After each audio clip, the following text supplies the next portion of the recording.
What is going on, everybody? This is the third video for you on Thanksgiving Day. And I'm recording this one in the studio. All right, so I'm putting the work in. I've seen what the discourse is on Discord, on Twitter, what people are saying in the comments section. And by the way, there's definitely something there with Batt possibly going to South Carolina. I don't care what the letters K and Q might think about it. That's what I should start doing. Just wait until someone else predicts something. Be like, yep, I told you guys. Why didn't you say anything about it? Well, because next question.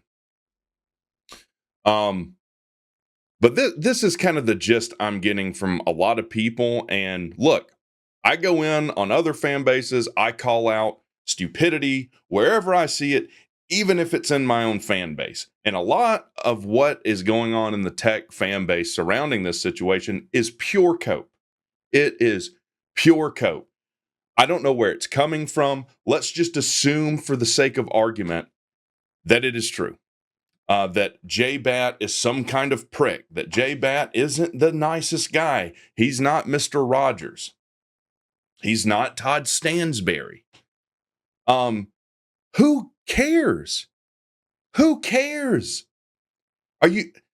I'll tell you why that's cope. Because if he decides to stay at Georgia Tech, you'll never hear another word about that.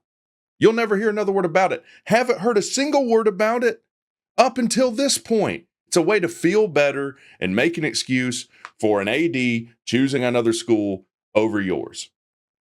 The guy comes in and basically says, hey, we're not doing things the old school Tech way, which hasn't worked, which got you $300 million in debt. So everyone that wants to stand on their tradition and get left behind in 2023 and beyond of college football, we're selling the naming rights to Grant Field.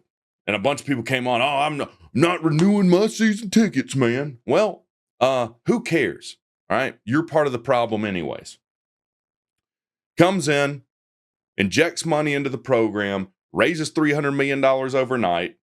Looks like he's made a pretty good hire in Brent Key. And I got news for you.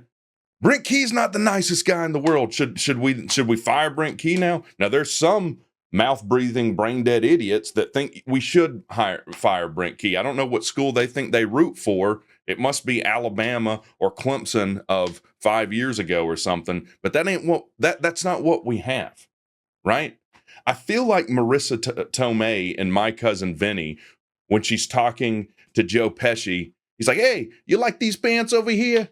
And she busts out of the bathroom and says, let me ask you something, okay? Imagine you're a little deer. You go into a little brook, you get something to drink, and wham! A bullet tears through your brain, little pieces of your brain are laying on the floor.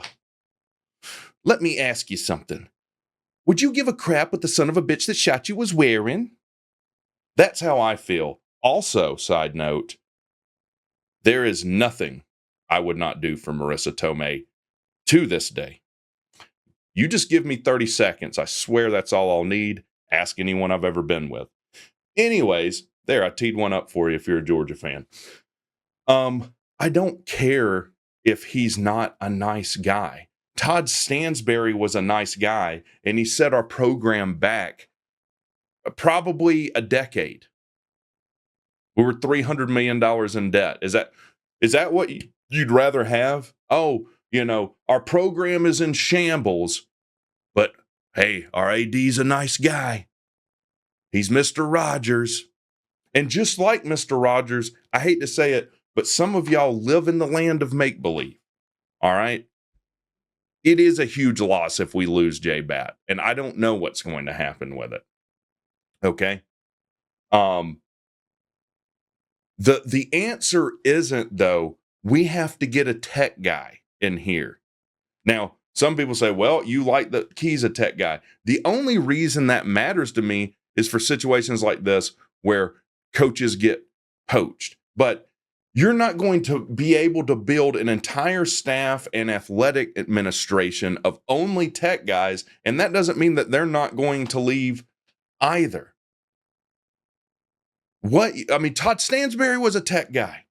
How well's that working for him? How well did that work for Georgia Tech? He gave one of the what might be the worst contract ever. It's certainly the worst contract in Tech history to a guy that just got a Hall of Fame coach fired against his will.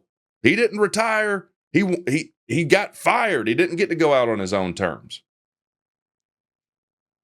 This is what you have to do. All right. And it's not the easy solution. I get it.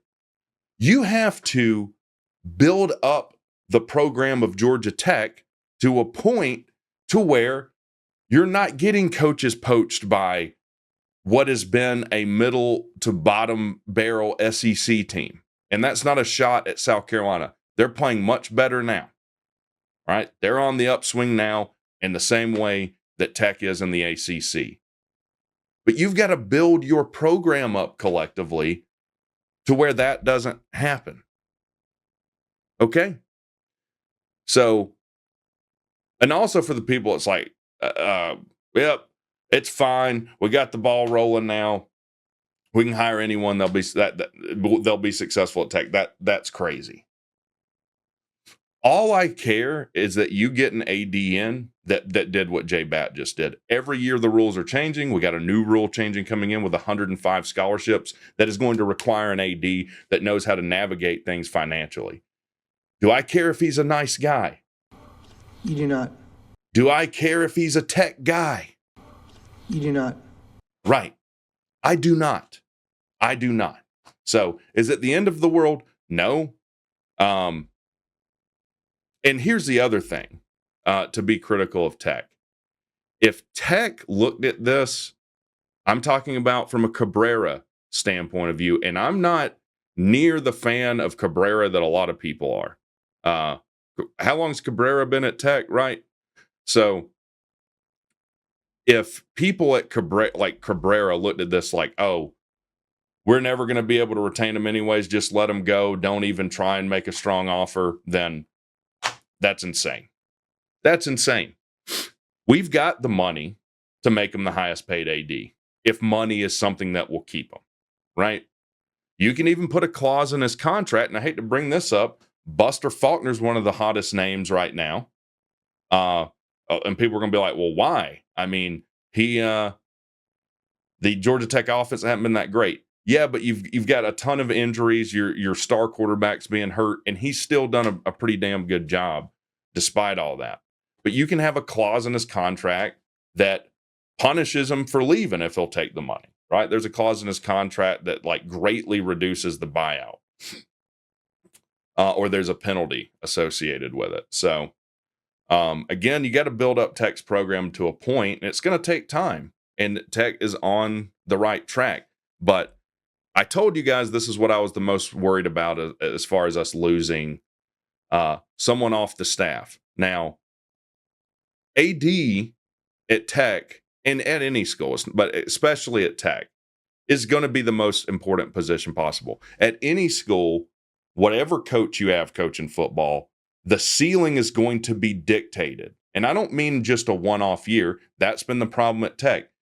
Like under Paul Johnson, you could have a good year, but you couldn't sustain it, right? You take a step back next year. Like you have 2014, then 2015 happens, right? You go from Orange Bowl, New Year's Six Bowl to 3 wins. The ceiling is dictated by your AD, and the consistency in a lot of ways is dictated by your AD. He determines the resources that your coach has. He hires the coach, right? Which it seems like it's worked out for Miami, but it's not ideal to hire your coach and then the AD in the same year. It's kind of backwards. But yeah, I mean, that's my feelings about it. You know, sometimes I just look at what's being said and I feel like the dude from John Goodman from Big Lebowski has the whole world gone crazy. Am I the only one around here who gives a shit about the rules? Market zero.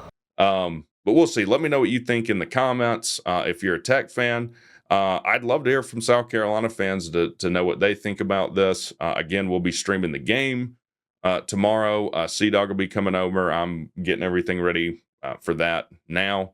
You guys have a good one.